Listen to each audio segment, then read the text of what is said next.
Baik, assalamualaikum warahmatullahi wabarakatuh. Waalaikumsalam warahmatullahi wabarakatuh. Waalaikumsalam warahmatullahi wabarakatuh. Perkenalkan, nama saya Vinatri Agustin bersama dengan rekan saya. Julio Jack Tilaar. Adika Pratama. Pada kesempatan presentasi pada malam hari ini, kami akan membahas tentang distribusi statistik, khususnya distribusi diskrit dan kontinu, serta kaitannya dengan probabilitas. Jadi materi ini penting dalam statistika karena untuk membantu kita memahami bagaimana suatu data atau kejadian acak dapat dimodelkan dan dianalisis secara matematis. Nah, jadi mengapa sih kita membutuhkan statistik? Dalam kehidupan sehari-hari, kita sering berhadapan dengan berbagai data seperti data penjualan, jumlah penduduk, hasil ujian, maupun data produksi. Nah, jadi tanpa analisis yang tepat, data tersebut hanya menjadi kumpulan angka yang sulit untuk dipahami. Nah, statistika membantu kita untuk mengolah data tersebut sehingga dapat memberikan informasi yang lebih bermakna. Dengan menggunakan metode statistik, kita dapat mengetahui pola yang muncul dari data, memahami variasi yang terjadi, serta membuat keputusan yang lebih tepat berdasarkan fakta yang ada. Selanjutnya ada konsep dasar probabilitas, spektrum 0 hingga 1. Mungkin salah satu konsep dasar dalam statistika adalah probabilitas. Probabilitas digunakan untuk mengukur kemungkinan terjadinya suatu peristiwa. Nilainya yang berada antara 0 sampai 1, dan nilai 0 menunjukkan bahwa suatu kejadian tidak mungkin terjadi, sedangkan nilai 1 menunjukkan bahwa kejadian tersebut pasti terjadi. Nah, dengan memahami probabilitas, kita dapat memperkirakan peluang suatu kejadian berdasarkan informasi atau data yang tersedia dan konsep ini sangat penting dalam berbagai analisis data. Selanjutnya ada jenis probabilitas distribusi. Nah, jenis probabilitas distribusi ini ada dua. Yang pertama itu ada distribusi diskrit, dan yang kedua itu ada distribusi kontinu. Di distribusi diskrit ini ada tiga contoh. Yang pertama itu ada menghitung atau counting. Yang kedua ada angka bulat. Yang ketiga ada terpisah. Dan di distribusi kontinu ini ada mengukur, dan yang kedua ada rentang tak terbatas. Yang ketiga ada pecahan.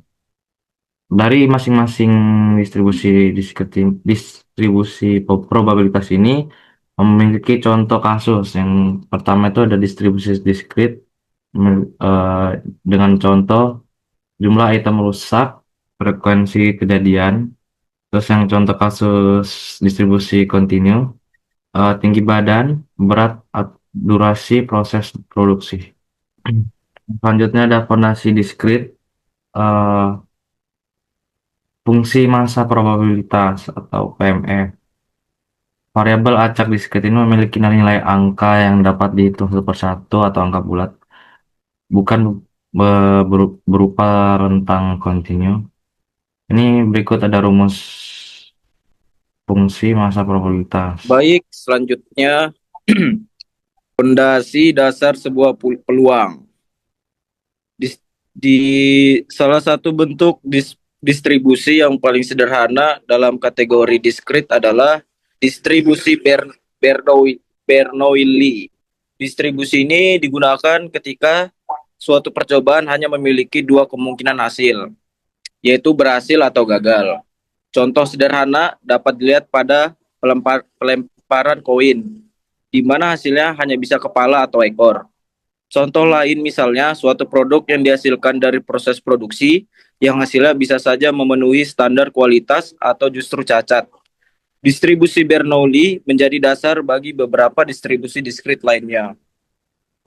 Jadi selain distribusi Bernoulli, terdapat juga distribusi binomial dan distribusi geometrik.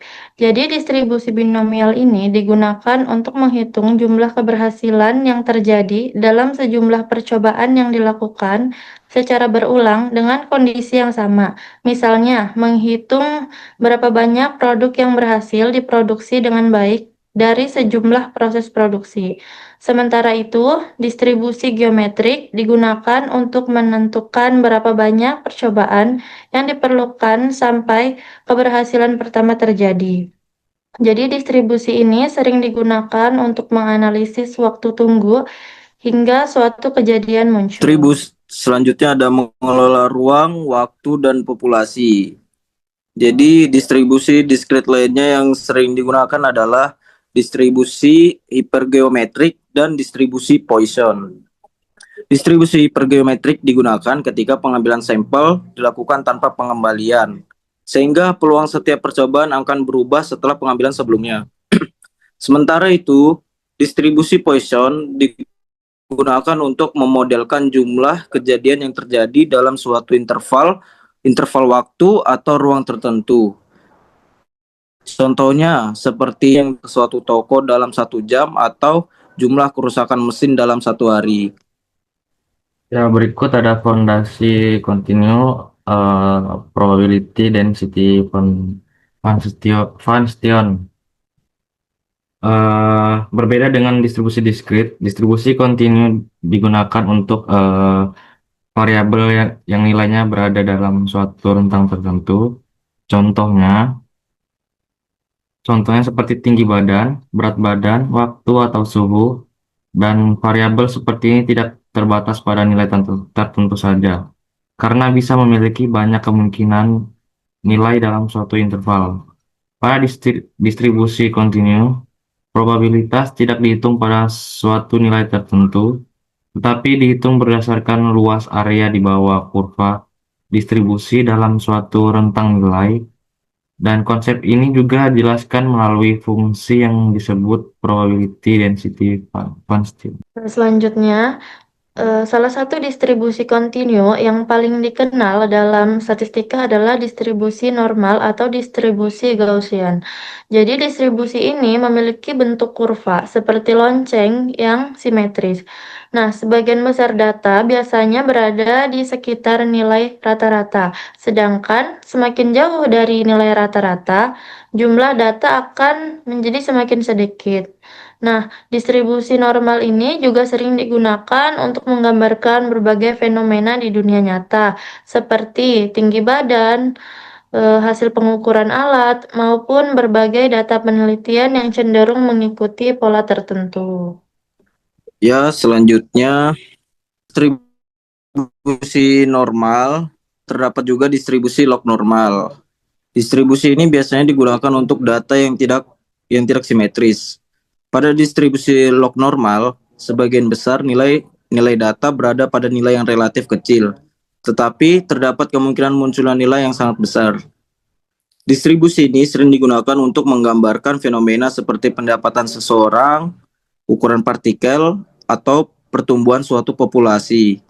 Karakteristiknya yang tidak simetris membuat distribusi ini berbeda dengan distribusi normal. Dan selanjutnya ada untuk memprediksi waktu, tunggu, dan keandalan. Dalam analisis statistik terdapat beberapa distribusi kontinu lain yang sering digunakan, terutama dalam bidang teknik dan analisis keandalan sistem. Distribusi eksponensial biasanya digunakan untuk memodelkan waktu antara dua kejadian terjadi secara acak, misalnya waktu antara kerusakan mesin, dan distribusi gamma digunakan untuk memodelkan waktu tunggu hingga beberapa kejadian terjadi. Nah, sedangkan distribusi Weibull banyak digunakan dalam analisis keandalan produk atau mesin, untuk memperkirakan kapan suatu komponen kemungkinan mengalami kegagalan. Baik, jadi melalui pembahasan tadi mengenai distribusi statistik, jadi kita bisa dipahami bahwa distribusi probabilitas ini memiliki peran yang sangat penting dalam membantu kita memahami pola data dan kemungkinan terjadinya suatu kejadian. Nah, distribusi diskrit ini digunakan untuk data yang dapat dihitung secara jelas, sedangkan distribusi kontinu ini digunakan untuk data yang berada dalam rentang nilai tertentu. Jadi, pemahaman mengenai berbagai jenis distribusi ini sangat membantu dalam melakukan analisis data, membuat prediksi, serta mendukung pengambilan keputusan berdasarkan informasi yang lebih struktur dan ilmiah. Baik, sekian dari presentasi dari kelompok kami. Apakah ada pertanyaan? Izin bertanya, Iya, silahkan. ya. Perkenalkan, nama saya Kalila Aufa. Izin bertanya ya. Nah, dari penjelasan yang tadi, mengenai distribusi diskrit dan kontinu, nah sebenarnya bagaimana sih cara kita untuk menentukan suatu data itu termasuk distribusi diskrit atau distribusi kontinu dalam penelitian yang nyata? Terima kasih. Baik, saya akan langsung menjawab tadi. Jadi, bagaimana sih cara menentukannya gitu ya? Jadi, cara menentukannya ini bisa dilihat dari jenis data yang dihasilkan. Misalnya, jika datanya berupa jumlah yang bisa dihitung satu per satu, seperti misal jumlah mahasiswa, jumlah produk cacat, atau jumlah pelanggan, maka ini termasuk ke dalam distribusi diskrit. Nah, sedangkan jika datanya itu berupa hasil pengukuran yang bisa berada pada rentang nilai tertentu, seperti contohnya tinggi badan, berat badan, waktu, atau suhu, maka itu termasuk ke dalam distribusi kontinu. Jadi begitu. Apakah bisa dipahami? Baik, terima kasih untuk jawabannya. Apakah ada pertanyaan lagi? Izin bertanya, Ya, silahkan. sebelumnya perkenalkan nama saya Firandra ini. Tadi kan udah dijelasin bahwa probabilitas pada distribusi kontinu itu dihitung melalui luas area di bawah kurva kan. Kemudian pertanyaannya mengapa probabilitas pada satu titik itu nilainya 0? Terima kasih. Izin menjawab pertanyaan dari Vira. Eh, karena pada distribusi kontinu, jumlah kemungkinan nilainya tidak terhingga dalam suatu interval. Jika hanya mengambil satu titik nilai saja, luas area di bawah kurva pada titik tersebut tidak memiliki lebar, dan sehingga luasnya nol. Em, oleh karena itu, probabilitas pada distribusi kontinu selalu dihitung dalam bentuk interval nilai, bukan pada suatu nilai saja. Apakah cukup menjawab? Cukup baik, terima kasih. Apakah ada lagi yang mau bertanya? Bertanya, perkenalkan nama saya Mr. Sata Valir Tambah. Saya ingin menanyakan tentang tadi kan ada jelaskan dalam materinya itu distribusi Gaussian atau distribusi normal. Itu sering disebut dalam statistika. Mengapa distribusi ini sering digunakan dalam analisis data? Baik, saya izin menjawab dari pertanyaan Master. Jadi distribusi Gaussian itu sering digunakan karena banyak fenomena di dunia nyata mengikuti pola distribusi normal, seperti tinggi badan manusia, nilai ujian, atau kesalahan pengukuran. Selain itu, distribusi ini memiliki bentuk kurva lonceng yang simetris, sehingga memudahkan analisis statistika seperti perhitungan rata-rata, standar deviasi, dan probabilitas suatu kejadian. Sekian, apa cukup menjawab dari jawaban saya? Oke, baik. Terima kasih. Baik, jika tidak ada lagi yang ingin ditanyakan, kami akhiri sesi presentasi dan tanya jawab dari kelompok kami. Jika ada kesalahan, mohon dimaafkan. Saya akhiri. Wassalamualaikum warahmatullahi wabarakatuh. Waalaikumsalam warahmatullahi Waalaikumsalam wabarakatuh. warahmatullahi wabarakatuh.